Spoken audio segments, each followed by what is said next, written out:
Good morning, everyone. My name is Genevieve Judge, and I have the honor and privilege of serving as the Public Information Officer for the Sarasota Police Department. On behalf of Chief Jim Reeser and the men and women of the Sarasota Police Department, we appreciate you all being here today.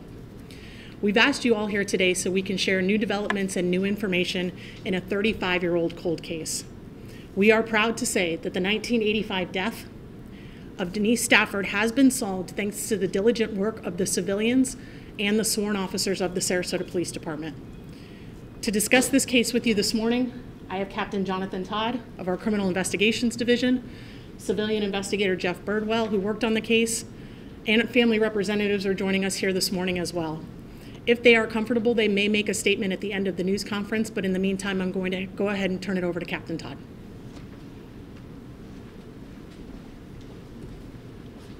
Good morning. My name is Jonathan Todd. As Genevieve told you, I'm a captain and commander of our Criminal Investigations Division here at the Police Department. I want to thank you all for joining us here this morning as we talk about some significant developments in this case, this 1985 homicide of Miss Denise Stafford. In a minute, I'm going to have the distinct honor of introducing the investigators that worked on this case most recently.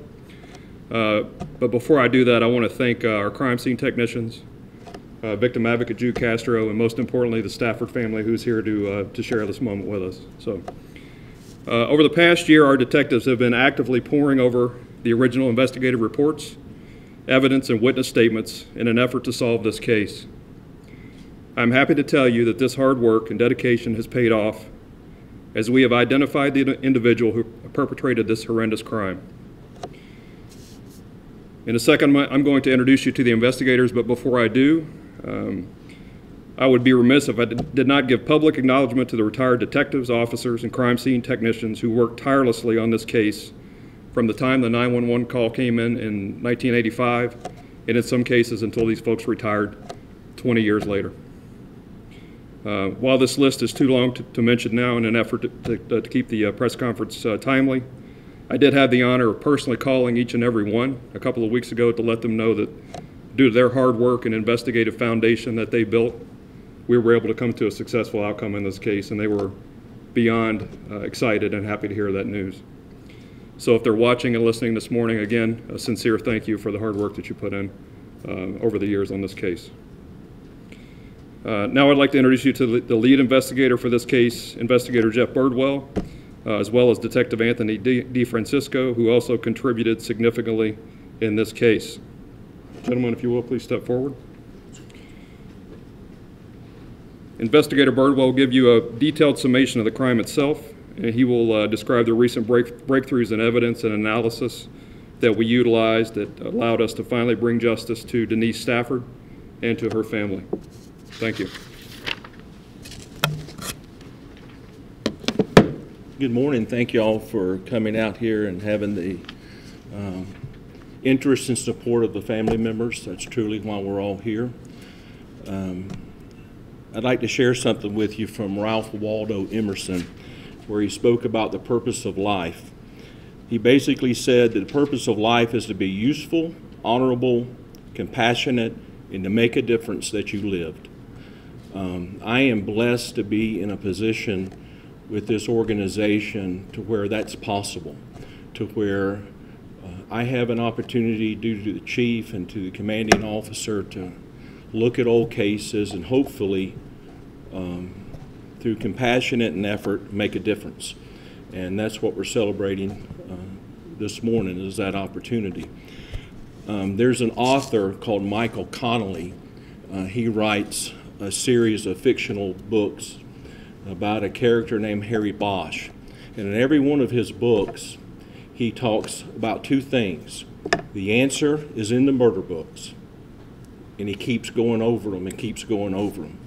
And the motto he lives by is, everyone matters or no one matters. And truly, that's the motto for us, is that regardless of how old these cases are, or regardless if the person who did it is alive, incarcerated, or dead, the answers are in the books, and if we put forth the effort and apply today's science, we've got a chance to make a difference. This case is from 1985, October. Denise was a new mom at home alone with Nicole, and her husband Frank was at work. He worked at a local lounge called the Playground. The original detectives in the crime scene technicians provided us the foundation to bring us to today, because the answers were in that crime scene, and the answers were in the hard work of those detectives who poured hundreds and hundreds of hours interviewing people and documenting it. These volumes represent their effort. And there are hundreds and hundreds and hundreds of pages that demonstrate their effort to bring this to its proper conclusion. In that crime scene, and I'll do this in a way not to be as graphic as I can, there is evidence that Denise was attacked while standing up. That evidence told us that somehow from the initial attack that she ended up in her final resting place, which was on a bed and on her back. She was also spun around on the bed. In other words, her head was at the foot of the bed, which is totally uncommon for any of us. So she had to be placed there. Well, in 1985 through 1995, we didn't have DNA to rely on in the court system. And even as late as the 2007, 2008, and onward, a process called touch DNA had not been recognized by the court systems and wasn't a process that was conducted by state labs. It is very well recognized now, today. And so looking at the crime scene, we decided to send garments off to where an individual would have had to touch her to place her on the bed.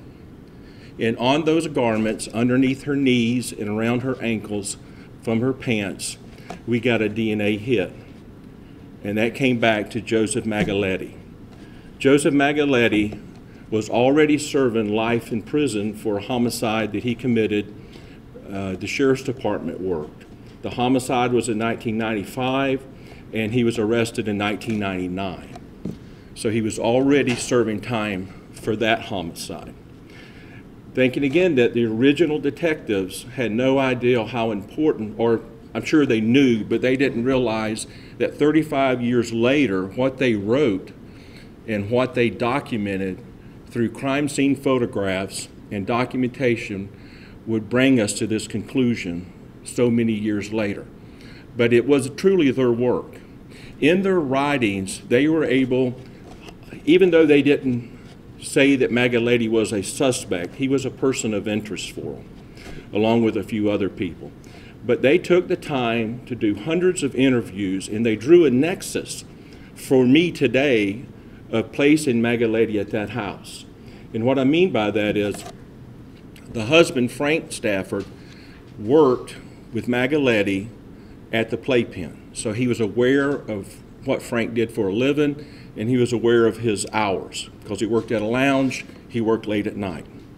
There was also some out of employment association actually at the home itself.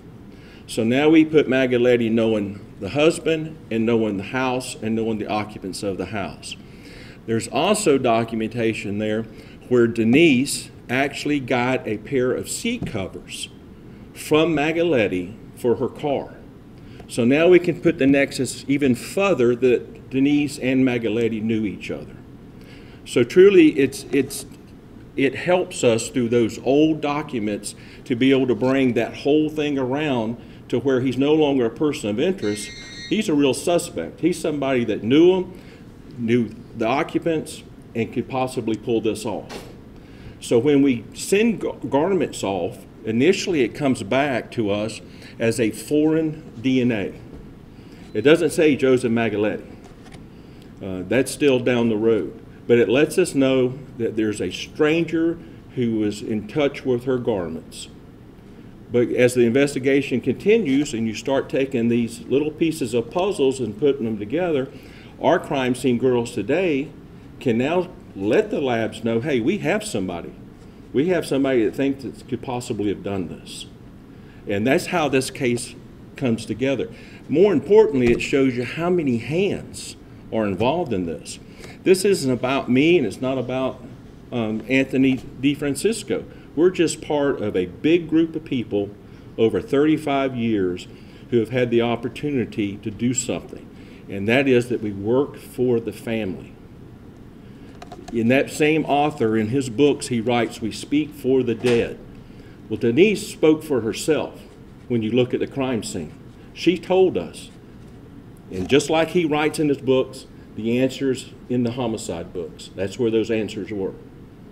So I'm happy to try to answer questions if somebody has some, but truly it is a blessing to be here, to be able to provide some type of closure, some type of answers for y'all. I know it's a little nerve-wracking to come in here. It is for us too, but we appreciate y'all being here.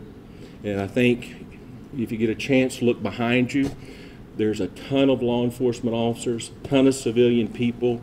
I'd be remiss if I didn't recognize Sharon Ross. She's our office manager. She has a phenomenal passion for cold cases. And she has been instrumental in research. And our crime scene girls, they get tired of me because I'm always asking them for stuff. But at the end of the day, all those people behind you and everybody you see walking down these hallways, they're all working for you. And they're working for other families. I'll shut up after this short point. There's 3 reasons why this is important. First and foremost, it's important for this family. It's important for them to know that this agency cares for them deeply and that we haven't forgotten about y'all, and we certainly hadn't forgotten about Denise, and we hadn't forgotten about Nicole, her daughter.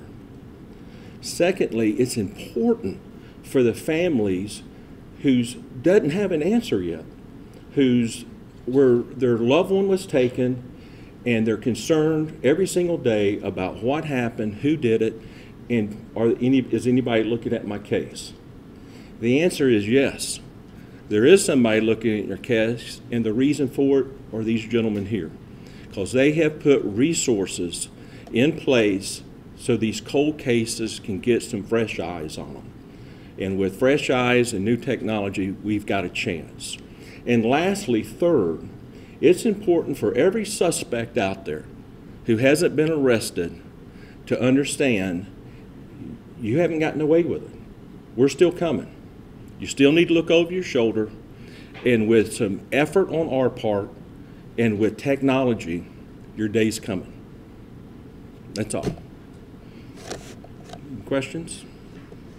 What did Mr. Micheletti say when you confronted him? I'm sorry? Have you confronted Mr. Micheletti? And No, Mr. Micheletti died in prison, serving life. So my question would be, there's definitely a known acquaintance between Ms. Stafford and Mr. Micheletti.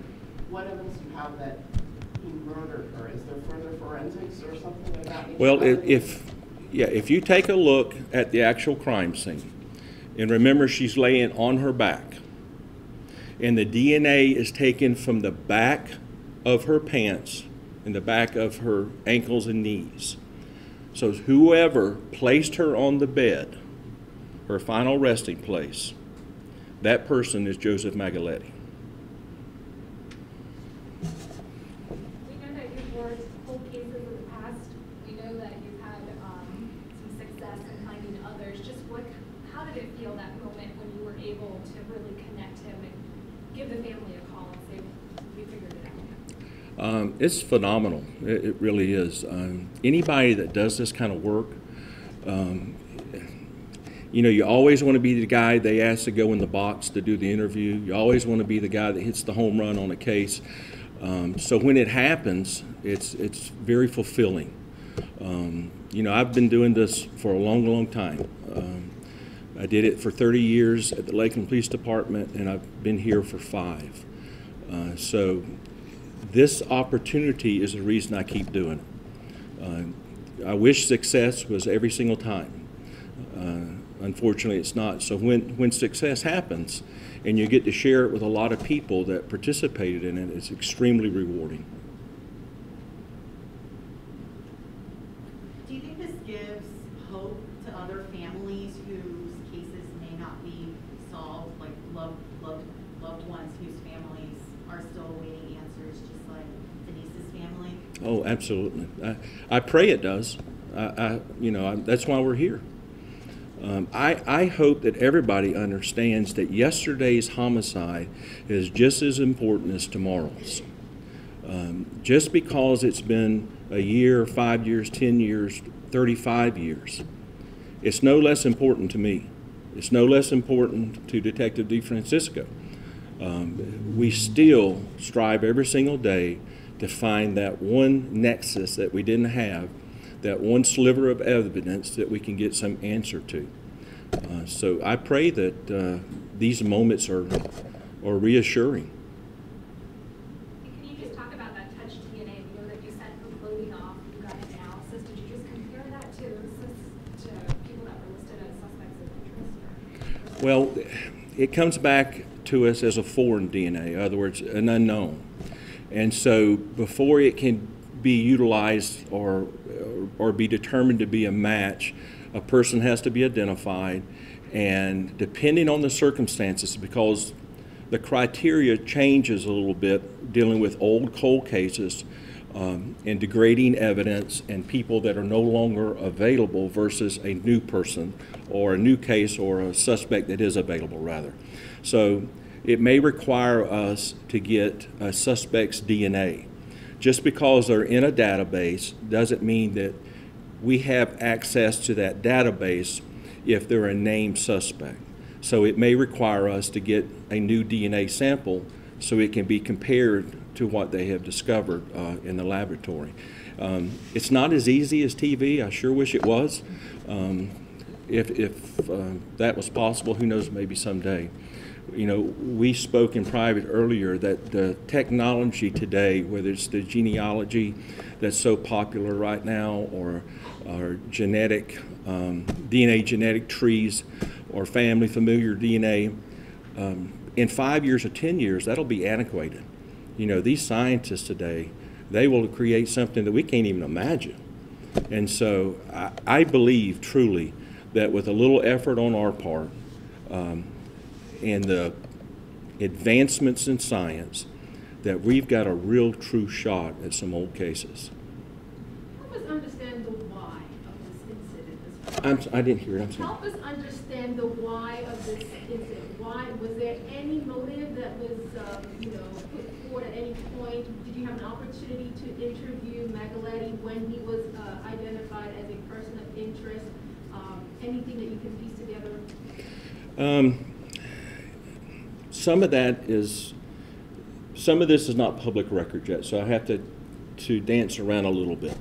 But Magaletti, from this time through 95, and his criminal records show that he was a drug abuser, and he would commit crimes to support his addiction.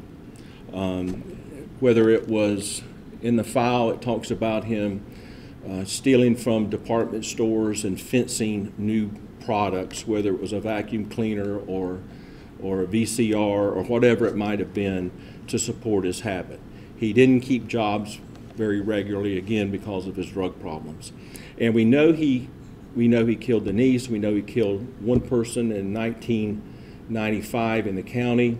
We suspect him of another one that I'm looking at.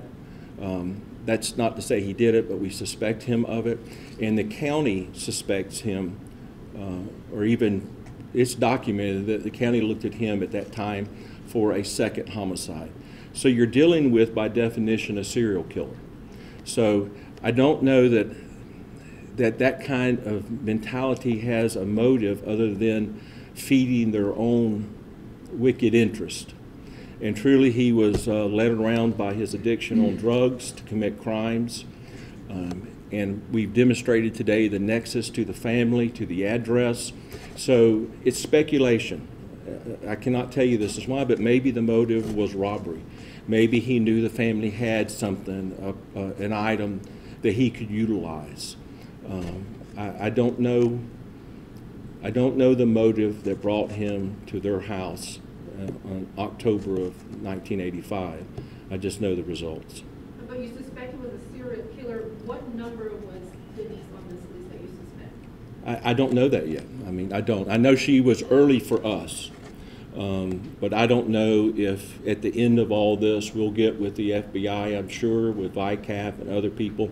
You know, he isn't a native of Sarasota. He came here from up north. So I think there's a lot of work to be done on Joseph Magaletti, but today's focus is truly about Denise Stafford and her family.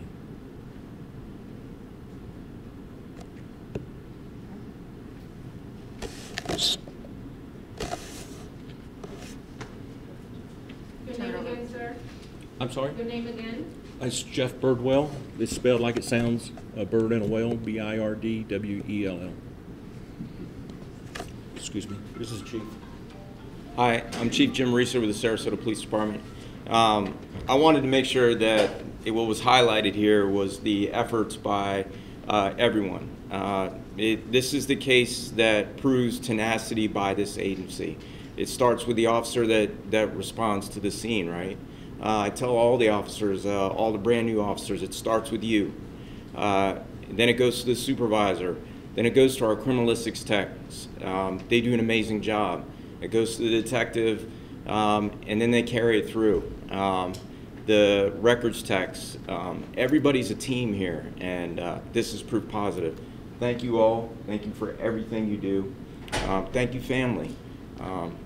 We talked down there, and I said there's nothing but support here. So we appreciate everything. So, Genevieve, do you have anything else?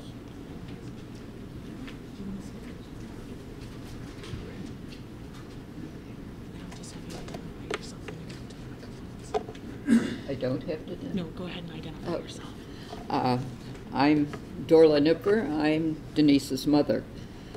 And I just wanted to say thank you so much to the Sarasota Police Department for 35 years investigating and coming to the conclusion, finding that Mr. Magaletti was the perpetrator and that he's gone. He's not going to harm anyone else. That has been my hue and cry from the beginning. I didn't want to see any other mother go through what our family has. And the police department has done a fabulous job. And I just want to thank not only these gentlemen here, but all the detectives from the beginning who worked on this case. Thank you so much. We need this police department, and everyone across the country need our support. And I strongly say that everyone should be thankful for the people that work in law enforcement. Thank you. Can you tell us what kind of person Denise was? She was little. She was loving. She was a good daughter. And we just all love her and miss her. Thank you.